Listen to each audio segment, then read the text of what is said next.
How much is Earth's climate changing right now?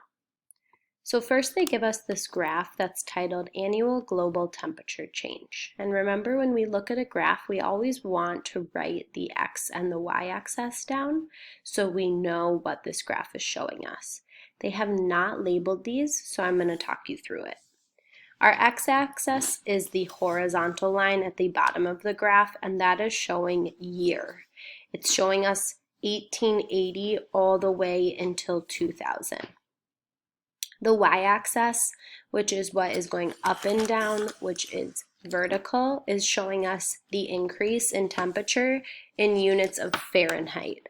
Remember, Fahrenheit is what we use in the United States to tell temperature, so you actually can think of these temperature changes as what you normally would see on the Weather Channel.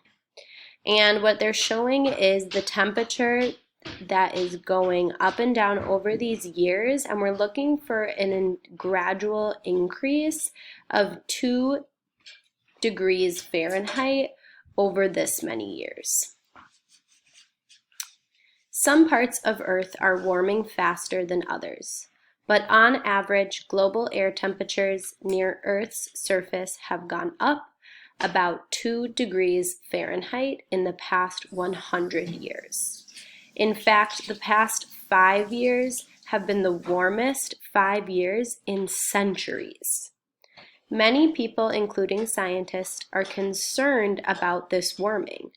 As Earth's climate continues to warm, the intensity and amount of rainfall during storms, such as hurricanes, is expected to increase. Droughts and heat waves are also expected to become more intense as the climate warms. When the whole Earth's temperature changes by 1 or 2 degrees, that change can have big impacts on the health of Earth's plants and animals too.